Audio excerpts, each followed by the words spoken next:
Manx Radio Sports, brought to you by The Print Shed. Visit theprintshediom.com today to set up your personalised web shop for your sports club or business. Friday evening, good evening. It is Ben Cunningham in the chair this week for Rob Pritchard on Friday Sport Preview. Coming up tonight,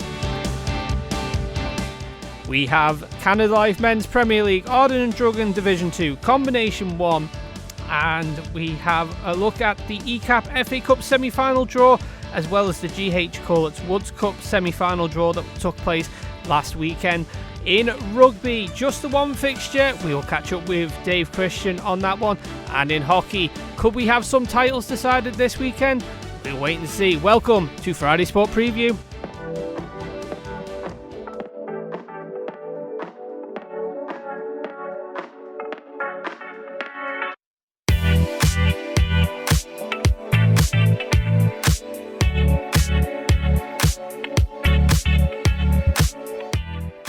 Minutes to 6 here. Very good evening. It's Ben Cunningham with you this week on Friday Sport Preview, and I hope you've had a great week. Coming up tonight, we'll keep an eye on everything in the football, rugby and hockey. Our sports pundits of Tony Mepham and Dave Christian will be joining us throughout the course of the next hour to look ahead to all the fixtures taking place on and off island. We are going to start with football. And of course, Tony Mepham joins me in the studio. Tony, a very good evening. How are we looking fixture-wise? Any early postponements? Yeah, we got one postponement, and we've got one change around of venue.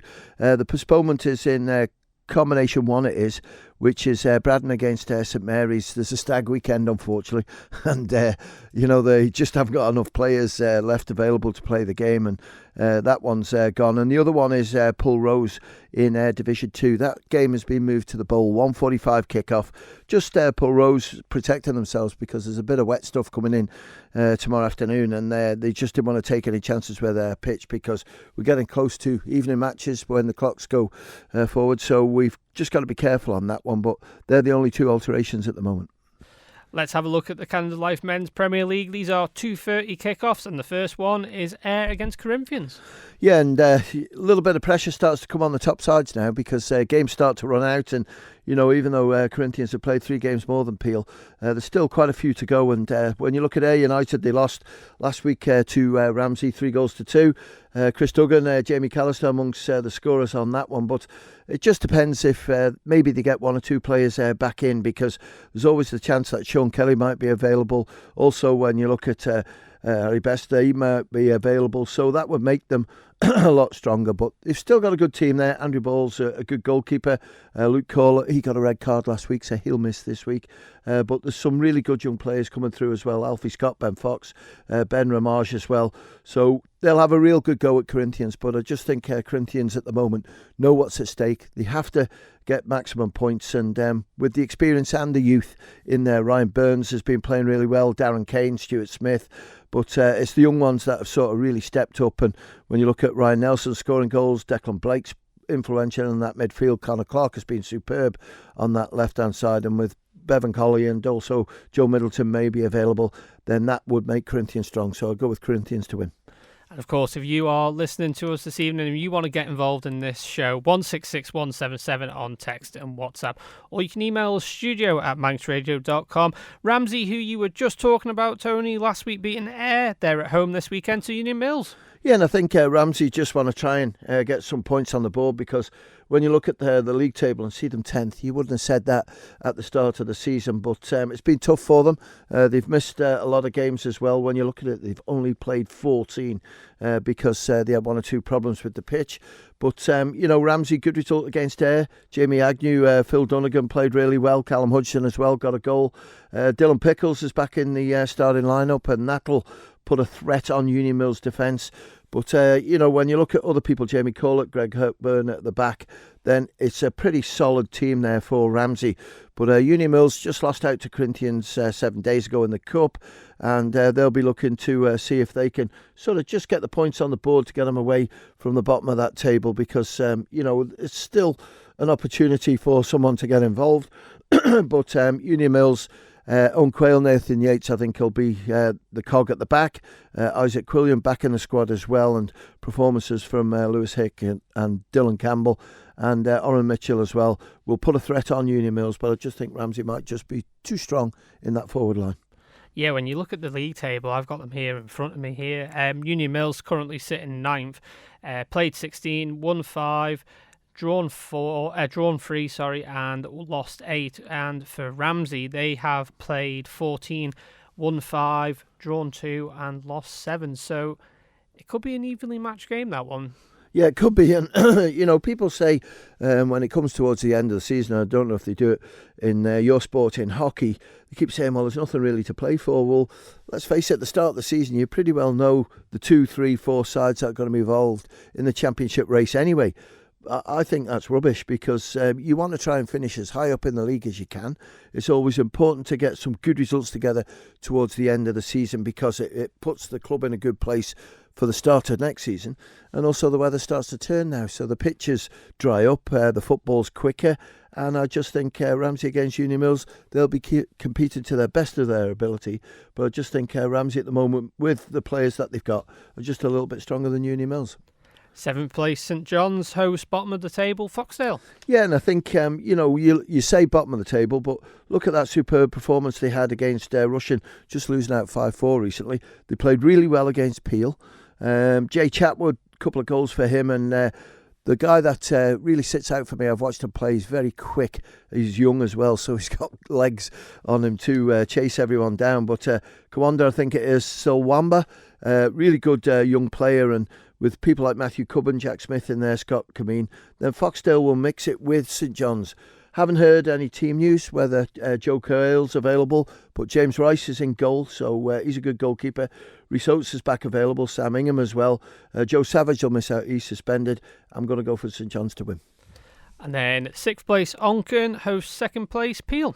This is a potential tough game, this, for Peel, because when you look at the league table again, I know Onchan are in 6th place, but they've had a really good season and they've played really well. Incredible season. Absolutely fantastic, Ben, and they've played really well against the top sides. They seem to be able to step up a gear. It's at the stadium, so they're used to the facility up there. That 3-1 win against Old Boys in the Cup was impressive, and you just got to look at the players that are there scoring goals. Tom Creer, you've got Andy Aspridge, Max Shirley as well. Good to see James Crush back in the squad. Josh Kennick is back in as well, and James McEwen. That's a good side for Onchan. But Peel, they beat Ramsey Youth Centre 3-2, but don't forget Ramsey Youth Centre are a league lower than Peel. So it was a tight old game, and it'll just depend on what Thomas Brown's availability is. Is he fit, or is he still struggling with that injury? But I noticed Sam Kennick's back on the subs bench. He's a really good defender. Scott Horn's back in the squad as well. So it's starting to shape up quite well for Peel. Some players getting back in.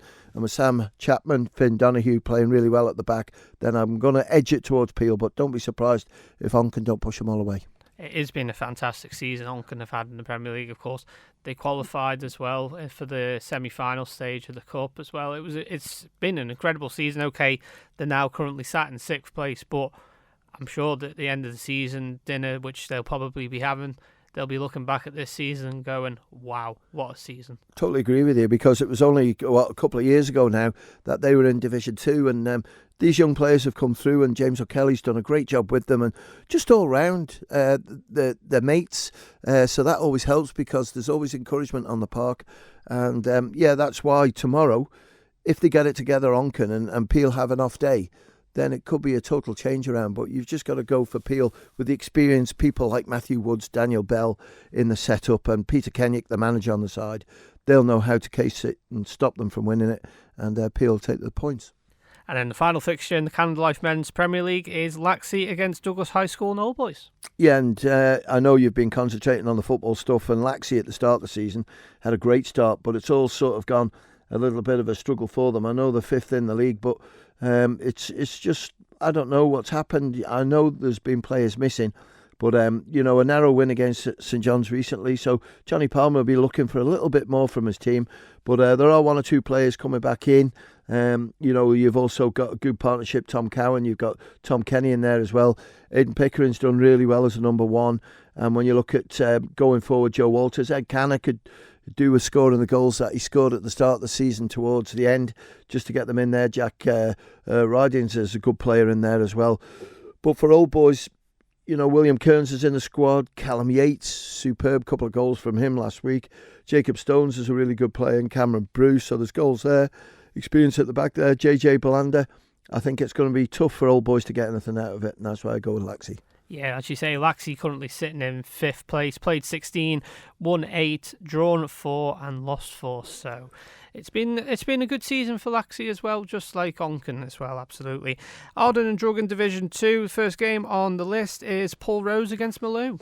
And Maloo, you wouldn't want to play them at the moment, and it's not very often you say that, because they must be the most informed team in Division 2, because if you took note of last week's result against Colby are top of the league, and they've got plenty of games in hand as well. Well, exactly. I think, when you look at it's 13, they actually play 27 games this year. They should be playing 24, but because we lost a few teams out of there, they're playing each other 3 times, and it's 27, so they've got 14 games to play, so keep yourself fit, boys. But certainly at the moment they're buzzing.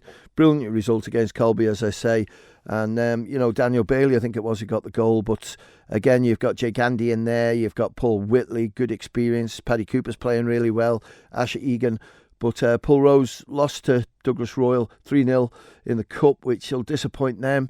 And again, when you look at players that they've got there, Dylan Vick, Owen Canepa, there's goals there. James McGinn in midfield as well, Barry English, Brian Lowther.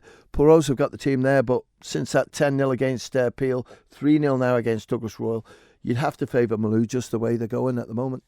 Yeah, Maloo with 9 wins, 1 draw and 3 losses. Like we say, 13 games only played so far. The most games played by any team in the Arden and Drugan Division 2 is Douglas and District, who currently sit bottom 20. in that league. Yeah, with 20, exactly.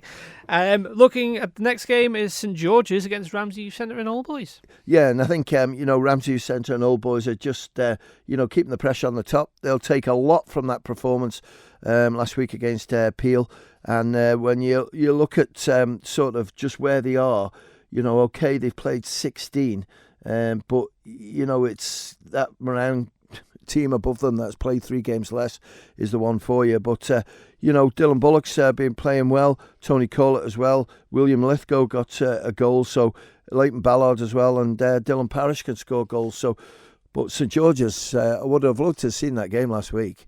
Around 6, was it? St George's 5. Absolutely brilliant. And, Kane Jones, you've got George Kizik with the goal. Jonathan Quirk, I think he got a hat-trick. Brilliant. Chris Bass, the Ireland manager's in there as well. So, St George's could score goals. It was a good performance, but against Ramsey Youth Centre, it's going to be tough, and that's why I go with Youthy. I know we said it last week on Classifieds. There were some very big scores that came in all divisions last weekend, as well as the cup action. Moran against Douglas and District. You have to go for Moran because, as we've just touched on, good 6-5 performance against St George's. Connor Gilbert, who must be their top goal scorer, he got a couple. Alex McCorry got one as well. Charlie Scarf, Carl Hartman, and the 2 Horbury boys. That must be a proud dad, John, there watching Harry in goal and Ollie outfield. So you've got to go with Moran because D&D, you look at the table, it doesn't tell any lies, and D&D keep punching away. But I noticed they signed someone today, so we'll wait and see how that signature works out. But Jacob Preston, Ryan Gilbert, Andrew Doss is in there, his experience will help, and Paul Gavin as well. But I think Moran have really got everything together at the moment, keeping the pressure on Castletown and Colby at the top. And I've saved that game right to the end here because we've got a big game at the top of the league. First v second, it's Castletown v Colby, and it's at Castletown. Yeah, and I think it's Castletown need to win it because I know there's still plenty of games to go. When you look at Colby, have got 10. This will all be put them down to 9 games, and Castletown have still got sort of 10 games to go. There's an awful lot of football there for them, but when you look at Castletown, depends what their forward line's like. Ross Crawford, Alex Crawley have always proved, but I've noticed Nathan Cardy's back on the team sheet, and he was an FC Ireland man player 2 years ago, maybe 3. So he's a really good player to have in there. Owen Kamada's been playing well, Harry Hinks as well. But Colby, what happened last week, we don't know. against Malou where they lost. And, other people you got to look in that squad, Johnny Croft, Jack Skillicorn, Tom Walton. We know the rest of the team. It's a big, big game for both sides. You sent me down to this one, so thanks, Ben. You're welcome. I'll bring you the information as it happens. But Colby did come out winners, I think, last time they played Castletown. But I think Castletown will be looking to prove that one. I'm going to go for a draw. You're going to sit on the fence on this I'm one. afraid so. And I couldn't agree more with you, Tony, sitting on the fence. You look at the table. Colby have played 17, won 13, drawn 2 and lost 2.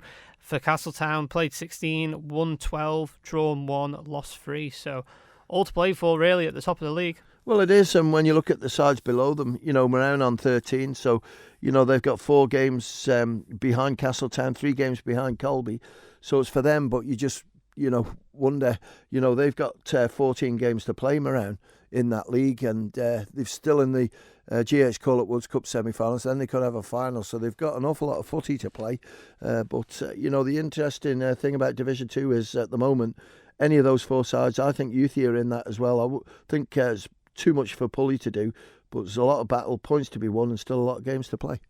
Canada Live Combination 1, top of the table, Corinthians host 10th placed Ayr United. Yeah, you've got to go for Corinthians in this one, but they had that thumping defeat against Ramsey, which, shocked them. I know the team was depleted because a lot of players were taken back into the first team, but I just think Corinthians, the squad that they've got out tomorrow, will be too strong for Ayr.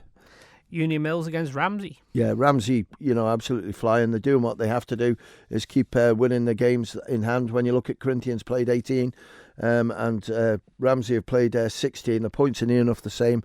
You've got to go for Ramsey, I think, to beat Union Mills. And then just a recap for any listeners who've just tuned in, Braddon against St Mary's, that game is now off. Spot on, Ben, spot on. And do you want to just remind us of that reason again? Yeah, the reason is stag do. So they asked if the game could be postponed, and you can't. It's a set-down fixture, so the boys couldn't make it on that one. And then Foxdale against St John's. Going to go for St John's just to win it, but Foxdale again, I've got no team news on that one, but I think St John's should have enough to win it. Peel against Donkin. Peel, I think, have got a great opportunity in this league. I know they slipped up last week, but when you look at them, the young players that they've got in there, 1 or 2 experience as well. I noticed a few have gone now. Scott Horn has obviously gone into the first team, so that might just weaken them a little bit. But against Onken, Peel should take the points. Yeah, Peel played 17, won 11. Drawn 2 and lost 4 for Onken. They've played 16, won 10, drawn 3 and lost 3. And then Douglas High School and Old Boys, against Laxey. Again, Laxey have had a pretty good season in the league. I know you look at the league table and think, well, Old Boys have got 2 games in hand on them and they'll be right up there amongst them. But they've had some unbelievable games, Laxey's combination, scoring plenty of goals. But against Old Boys, I think they're strong enough to win. Auden and Druggan combination 2, and the first game we'll look at is Jims against Castletown. Excuse me, I think Jims will be too strong because, Castletown again have got, a lot of young players in there. You've just got to let them deliver. Jims are 6th in the league when you look at Castletown, just below them in 7th. That's why I've gone for Jims. Yeah, Jims played 20, won 9, drawn 2 and lost 9. For Castletown, they've played 18, as you say, won 8, drawn 2 and lost 8. So big chance there for Castletown to make some ground up on Jims. Malou against Paul Rose. Going to go for Paul Rose to win. Top of the table, they've just got to keep winning. 24 games they play in this league, so Paul Rose are on 18 now. Ramsey Youth Centre just below them on 16, Douglas Athletic on 16 and Colby on 19. So it's a nice little tussle going on in the Arden and Druggan Limited combination too, but I just think Paul Rose will be too strong for Malou.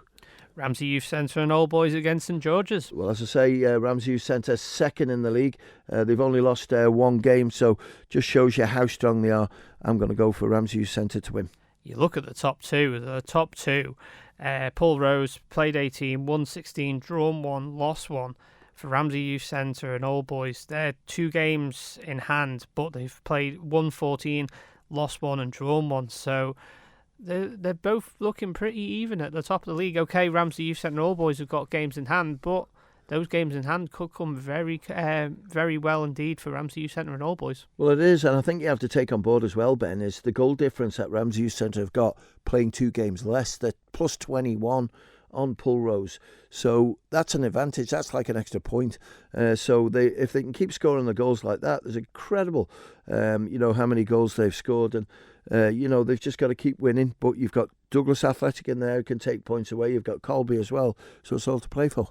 And Douglas Athletic are away to Governors Athletic this weekend. Yeah, and I think Douglas Athletic, even though they're an older team, it's the politest way to say it. There's a few Masters players in there, senior, yeah. But I know most of them, and they'll be looking to beat Governors. But I always say about Governors, they're always very physical, and I don't mean on the park. They're big guys. They're very, very strong and tall.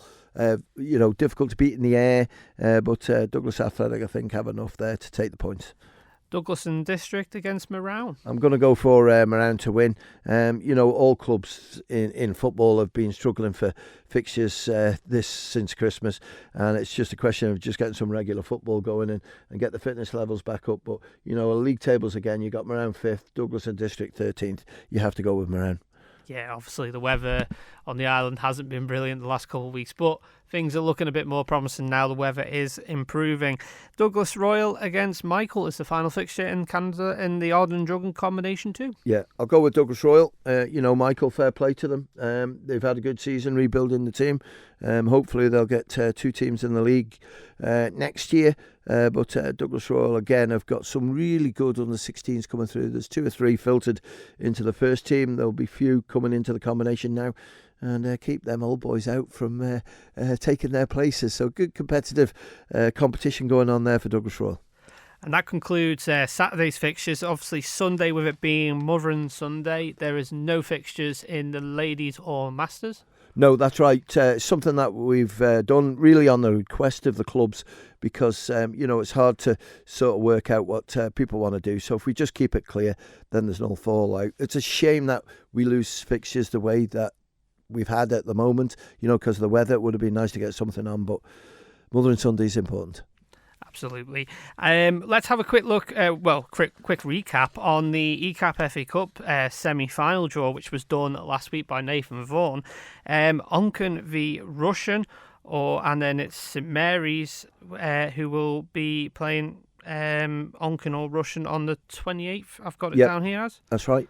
Well, let's have a look at that one first, because there's a little bit of work to do, because, as you rightly say, Onken have got to play Russian. Now, it's Russian's free week this week, and they couldn't do it because the players have planned to go away. That's fine, no problem.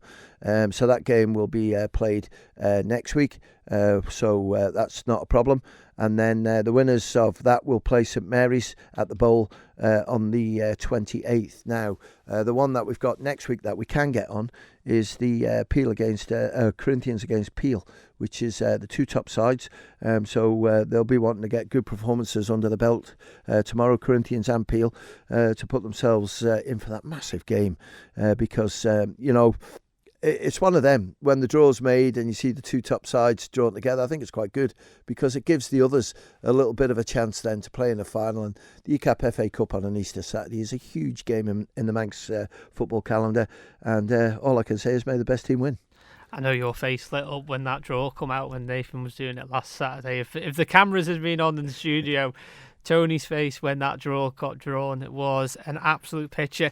And also, we had the GH Cull Woods Cup semi-final draw last weekend, and we've got Maloo v Moran and Ramsey Youth Centre and All Boys v Douglas Royal. I think they're 2 great semi-finals, because you look at Ramsey Youth Centre, All Boys have played really well, they're 4th in the league. But Douglas Royal, don't be put off by looking at where they are, because they're in 7th, because Douglas Royal have already proved that they're a vastly improving side with the younger players coming through. The Maloo against Moran game, that's all to play for, because, as I say, current form, that the way it's going for Maloo at the moment, you just wouldn't bet against them, because when you look at the team there, you just think to yourself, well, they're playing really well, but Moran are quite capable of doing it. Their performances have picked up they're going for promotion if they can get it, and certainly a cup run would help them. But the backlog of fixtures that they found themselves in, unfortunately, with the pitch and just the way the weather's been, is probably going to make them very, very tired, and injuries come in, and it might just work against them. And then finally, Tony, before we let you go, FC Alaman are at home this weekend. They play Chadderton at the Bowl. This game is going to be a 6 o'clock kickoff. Manx Radio will be providing full live coverage from the Bowl with yourself and Darren Timpson. Now, Rick Holden, when he spoke in the week, has said that basically the team has been a bit deflated by players being away on trips away, but he's hoping that this weekend he can have a strong squad back for this game. Yeah, unfortunately, Charlie Higgins, Callum Sherry, I think it was Dean Pinnington were away skiing, and they've got lives to lead as well. So there's not a lot you can do. And Rick brought players in. I wasn't at the game last week, but I listened to the commentary, and they're a good side that came over, and their star player scored a hat-trick, so that just shows you. But to concede that amount of goals in that short space of time at the start just showed that things weren't right, and Alex Maitland was missing, I think, through suspension. So yeah, Rick's got a lot to choose from now, and it'll be interesting just to see what he does, because there's, I think, 1 or 2 players who've come into that squad who've done really well, and Rick's all for showing faith to the players that have come in and done their business. So yeah, looking forward to it with Darren, and Chadderton, good side and good game of football, and let's just hope that the weather's not too cold. Let's hope indeed. So just a quick reminder, Tony, you're going to the Arden and Drugan Division 2 game, and that is Castletown v Colby. So we'll wait to hear from you on Saturday Live, where Jason Moore will be in the chair for Paul Moran tomorrow. But Tony, for now, thank you very much. We are heading towards the 6 o'clock news, and after the 6 o'clock news, stay tuned, because we're going to be looking at everything that's taking place in the rugby and hockey. Just the one fixture in rugby for us to talk to Dave Christian about, and in hockey, could we have league titles decided this weekend? Stay tuned to find out. Manx Radio Sports, brought to you by The Print Shed. Visit theprintshed.iom.com today to set up your personalised web shop for your sports club or business. Ben Cunningham, the nation station, Manx Radio.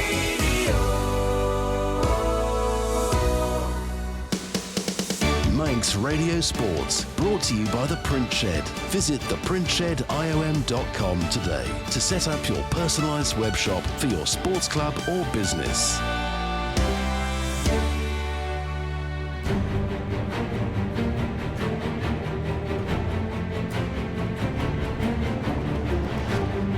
Minutes past 6, a very good evening. Welcome back to Friday Sport Preview. It's Ben Cunningham keeping you company this week. Let's turn our attentions to rugby.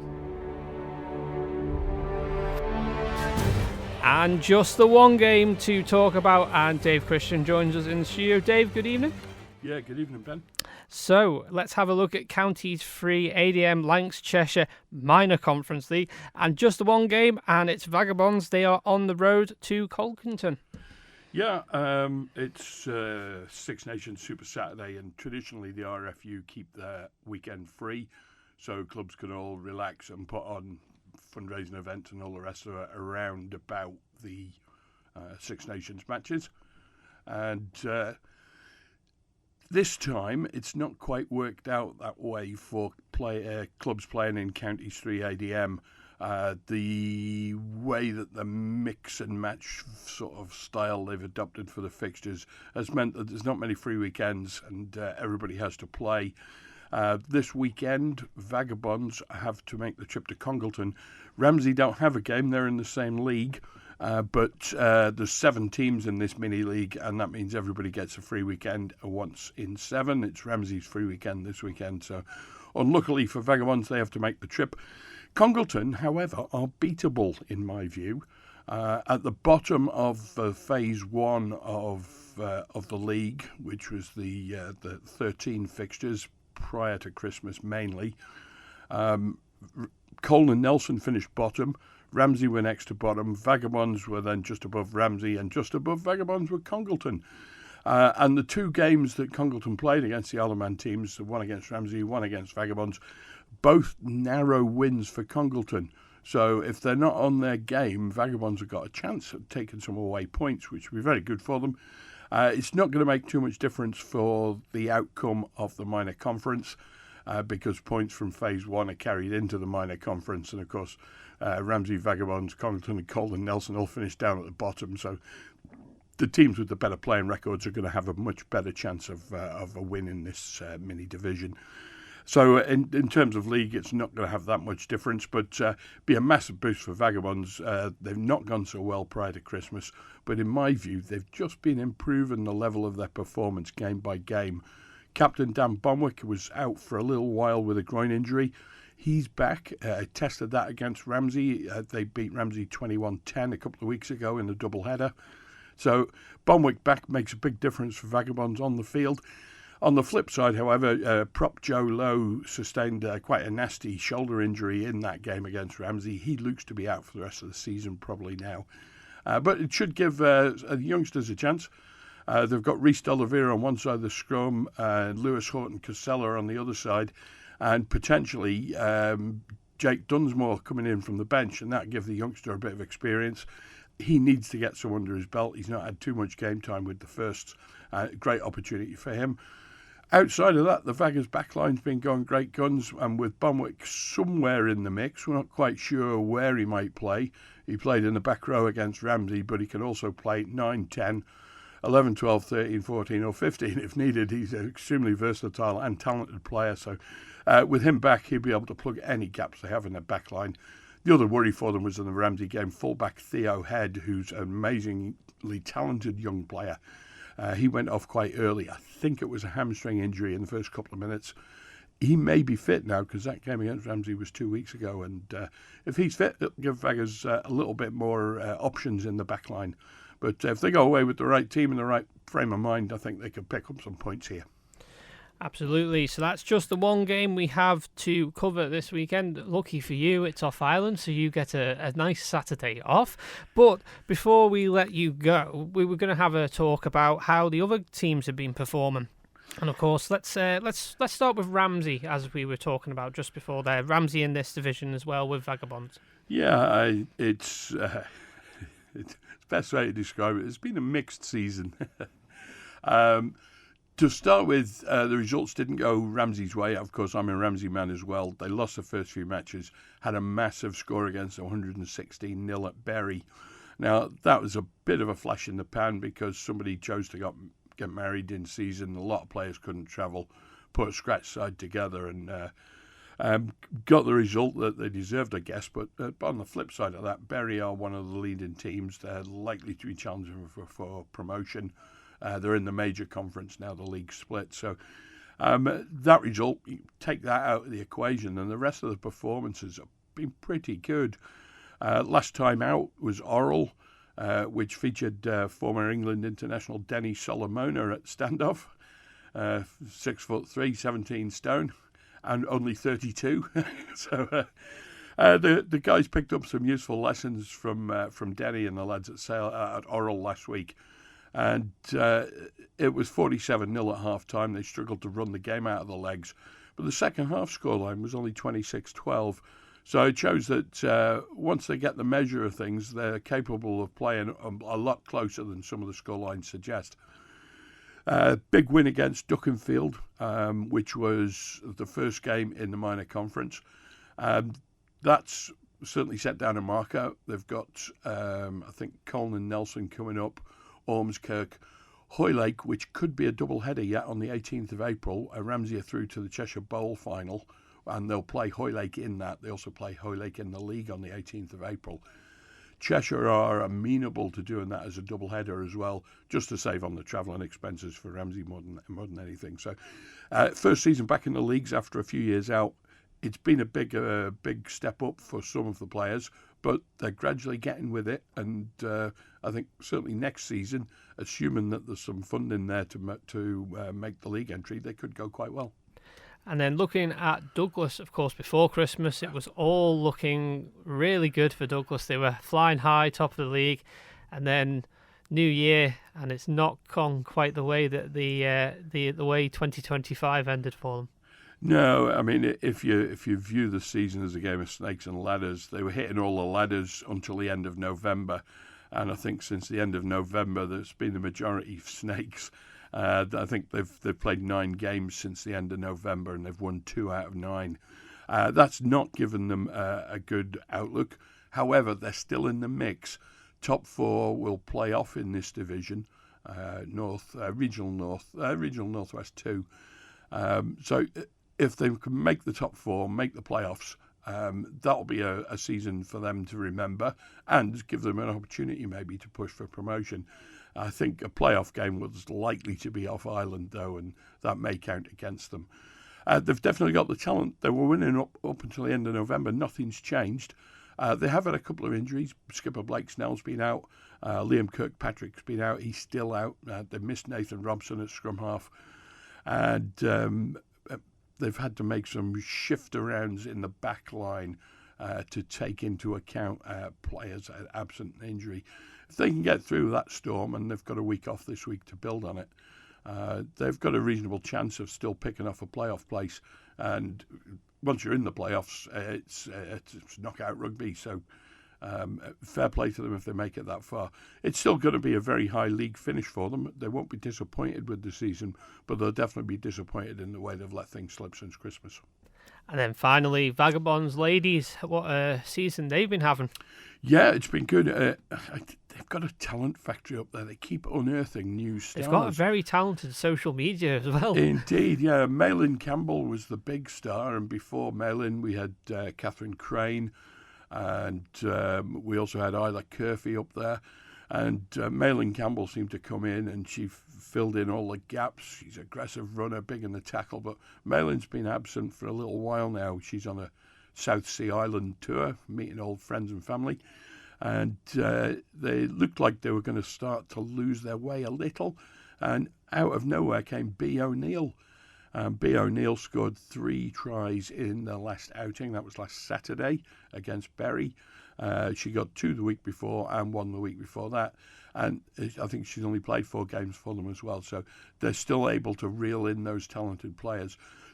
Not that I want to discredit anybody from the rest of the side, because everybody works hard in that team. From 1 through to 15, and it just so happens the quick and more aggressive players tend to get the glory. And Freya Crowe, of course, in the back line, she started off red hot at the start of the season and scored, I think, in every game for the first 7 matches, and just held off a little bit from then on. So they've definitely got the striking power up there. Unfortunately, they lost a couple of close games. They lost at home to Winnington Park, who are one of the leaders in the league. They were going, in fact, I think they went 26-0 down or something like that.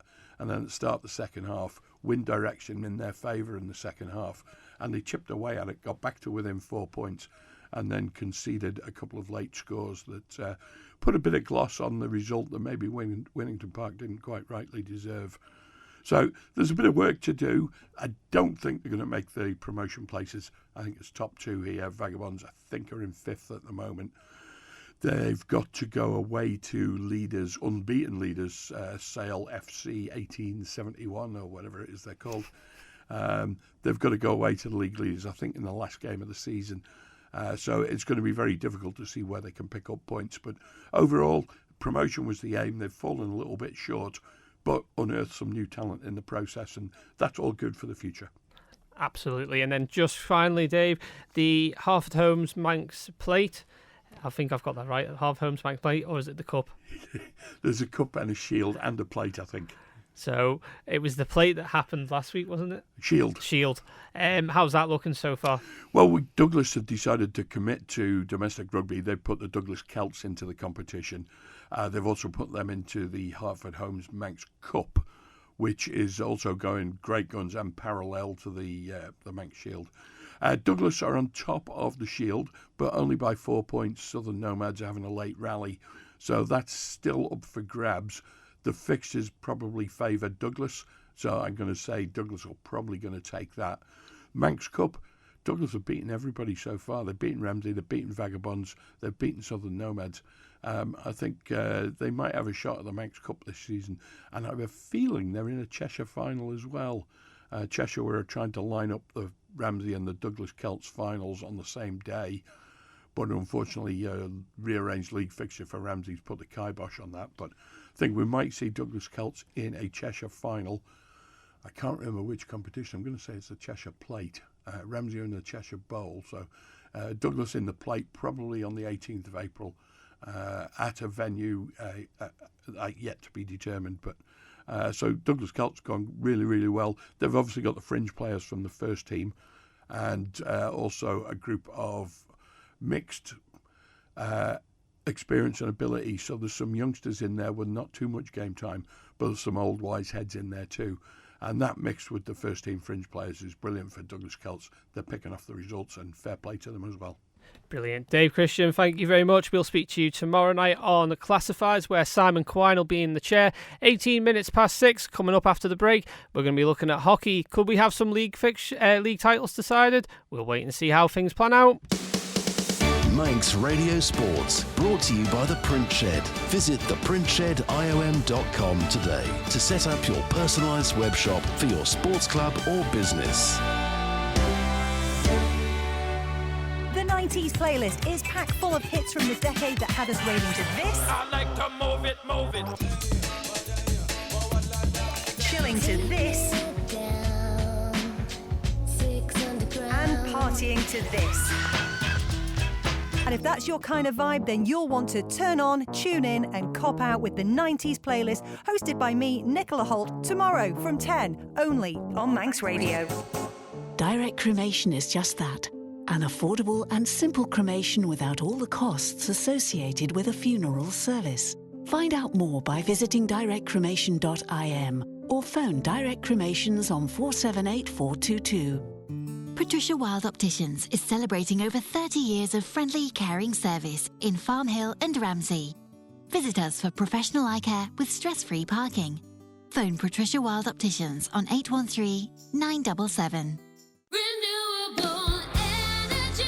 Manx Solar Electrical offer wise solar and heating solutions for home and business. We're the Isle of Man's trusted experts in solar panels, Tesla battery storage and energy-efficient heat pumps, helping you power your home sustainably and save money. Call 665 5800 or visit manxsolarelectrical.com. Come to Manx Solar Electrical. Our island's energy reimagined. When you want the best.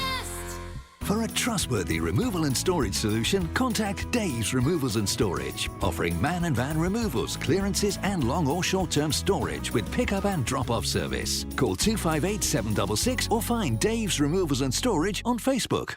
Charity of the Week, brought to you by Kell Properties. At Manx Whale and Dolphin Watch, we connect people with the incredible marine life around our island. Through surveys, community events and a busy public sightings network, we monitor whales, dolphins, porpoises and basking sharks, collecting vital data to protect them. Search online for Manx Whale and Dolphin Watch and join us to learn, volunteer and help safeguard our seas for future generations. This advert is brought to you by Kell Properties. Stock arriving weekly at Ramsey Garden Centre. Discover potted spring bulbs, summer bulbs, seed potatoes, onion and garlic sets, wildflower seeds, sweet pea, microgreens, plantable biodegradable pots and propagation essentials. Grow smarter, greener, season after season with Ramsey Garden Centre. Cannell's Agricultural Supplies have been serving the good folk of the north for over 30 years. Supplying homegrown wheats, whole and rolled oats, working clothing, fencing, animal feeds, parts, tools and emergency supplies. Call Julia on 880206 or find Cannell's on Facebook. Just ahead of the new Andreas Racing Association season kicking off, Manx Radio Motorsport has teamed up with the ARA to give you the chance to win. We've got 2 Andreas Racing Association supporter memberships up for grabs, giving you access to test days and race days throughout the season so you can enjoy the racing and be part of the atmosphere all year long. To enter, simply head online now to motorsport.manxradio.com and answer the simple Andreas Racing Association question. That's motorsport.manxradio.com. And good luck from Manx Radio Motorsport and the Andreas Racing Association. Manx Radio Sports, brought to you by The Print Shed. Visit theprintshediom.com today to set up your personalised web shop for your sports club or business.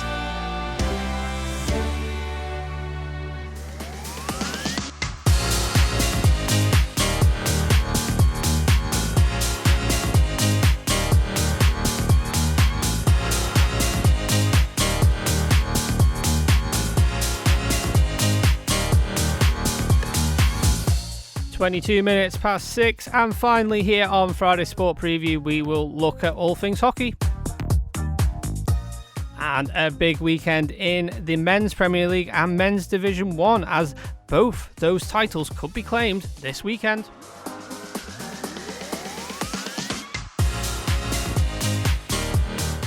But as well as that, we have other league action as well in all the other leagues. And they are all looking really close as well. So let's look at the Ladies Premier League, and the first game of the day sees Backers A take on Valkyries A. Now Valkyries A in the league currently sits second, level on points with the league leaders Castletown A, who both these teams have won 4, drawn 1 and lost 1. The only difference separating them is 1 goal in goal difference, which is in favour of Castletown A. So a big game here for Valkyries Ladies A, who know they can't afford to slip up here and let Backers snatch the victory from them here. And that game is at Castle Rushen High School at 12:35. Harlequins A take on Vikings A at the NSC at 2:05. This game will be very close. These two sides level on points in the league table. Harlequins just sitting top, just above Vikings, though, on goal difference by yet again 1 goal between the two sides. This will be a close affair. That's at the NSC at 2:05. And then finally, the other fixture in this league is a Castletown derby between Castletown Ladies A and Castletown Ladies B. Of course, Castletown Ladies B know they need to get some more points on the board, otherwise relegation is looming on the cards for them. However, Castletown A know that they can't afford to slip up against their B team. In the Men's Premier League, Vikings Men's B currently sitting bottom of the Men's Premier League. No, they need to get some points this weekend, or relegation could be confirmed next weekend or possibly this weekend, depending on how results go. They play Harlequins A at the NSC at 12:05. Harlequins A looking to maybe even snatch the runners-up spot off Vikings A, who currently sit in that position. The big game of the day, though, in the Men's Premier League is between Backers A and Valkyries A. Backers A, 7 wins from 7, a goal, and they've got all the points, maximum points, and a fantastic goal difference going into this game. And of course, if they win this game this weekend, they will be crowned the Men's Premier League champions if they can beat Valkyries A, who currently are sitting in 4th place. But, of course, Backers A coming into this unbeaten and still yet to drop points. This game is at QE2 at 2:05. Castletown Men's A take on Vikings Men's A, though, at 3:35 at King William's College. Vikings A know that they need to keep their good form up to cement that position in the runners-up spot, because they know they've got Harlequins breathing down their necks. For Castletown A, though, they need to just keep up their good form and hopefully can end mid-table. Ladies Division 1, and this league is looking very close as well. The league leaders, Backers B, take on 3rd place Ramsey A.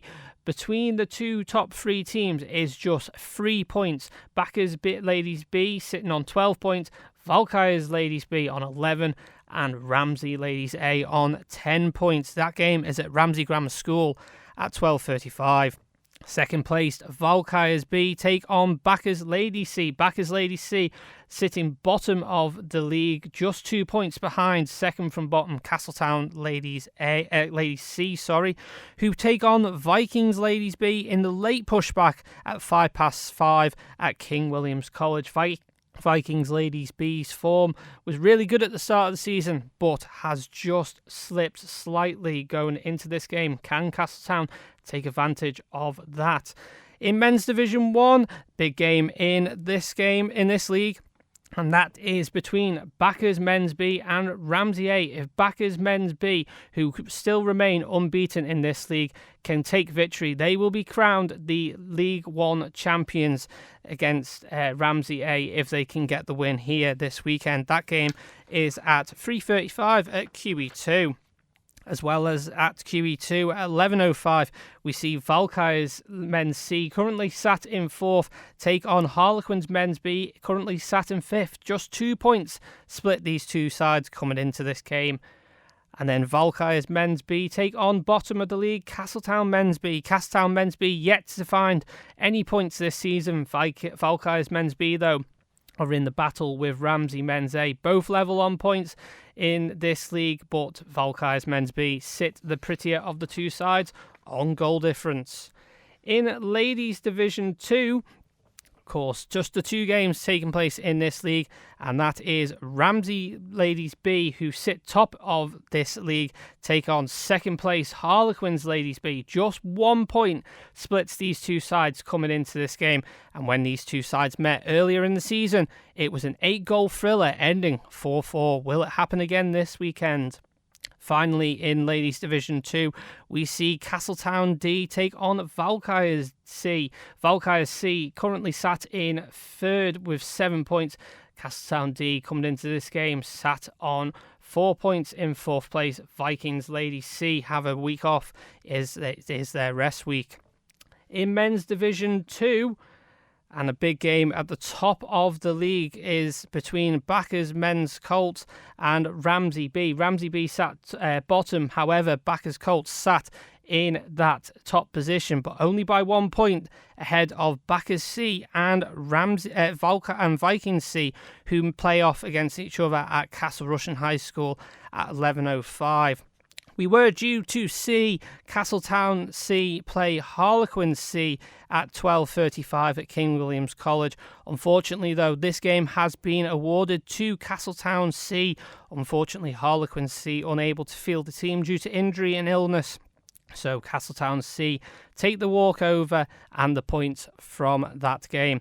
Finally, in the mixed under-15s league, we see Ramsey Rogues and Rascals take on Harlequins. That's at Ramsey Grammar School at 3.35. And then, of course, Backers take on Vikings at 3.35 at Castle Rushen High School. That is pretty much everything here on Friday Sport Preview. Thank you, as always, for your company. Looking ahead to the rest of your evening here on Manx Radio, Chris Kinley is standing by to take over with the greatest hits from 6:30. Howard Kane is in the chair for Sweet and Swing from 9. And then Rhiann Evans takes you through till midnight with After Hours from 10 o'clock. Jason Moore sits in for Paul Moran on Saturday Live tomorrow. He will have myself out and about at the hockey, and he will have Tony out at football as well. Simon Quine will be in the chair for Full Time and Classifieds. Have a great rest of your evening. Take care now. Good night. Manx Radio Sports, brought to you by The Print Shed. Visit theprintshed.iom.com today to set up your personalised web shop for your sports club or business.